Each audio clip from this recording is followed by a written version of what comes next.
In this recording in our series of pocket operations, we'll be taking a quick look at the links page. The links page actually controls how the tool approaches the material.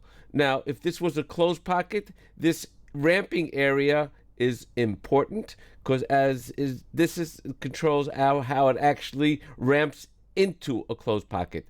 But we'll get into that in a different recording, as we do not have a closed pocket in this particular operation.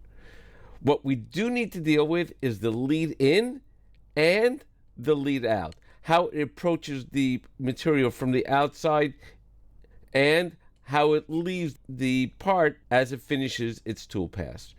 We have the options of none, which is what I don't want, normal. As you can see, it'll go normal into the material, arc, as it arcs into the material itself, and tangent.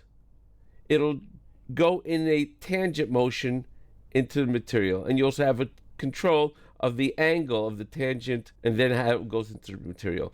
I'm just going to leave it right now at arc, and as default, it takes the radius of the arc is 60% of the tool diameter, or I can change it over to a set value, and you can put whatever value you want for that radius to be. I like to leave it on the percentage. Arc angle, as you can see, I want to have it at a 90 degrees angle. We'll manipulate that later on. And if I want to go from the center as it's going now, or go from a specified distance and then go on over here, I'm going to leave it at center, and we'll get into that in a different recording. Now, we also have our lead out.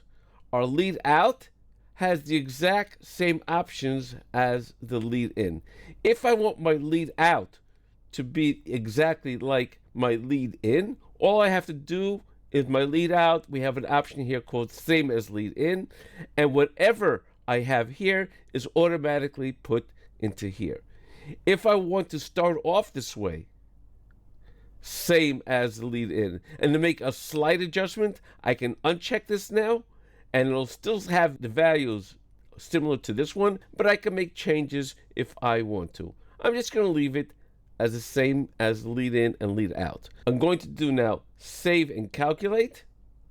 And the moment I do that, you'll notice that we already have an operation created on the CAM manager on the side. You'll also note there's a checkbox over here. That checkbox shows the actual tool pass, gives you a preview of the tool pass. If I uncheck that, you can see that we don't see that tool pass. Check it, we do see the tool pass. Now we're going to go into our simulation, and I'll talk about that in our next recording.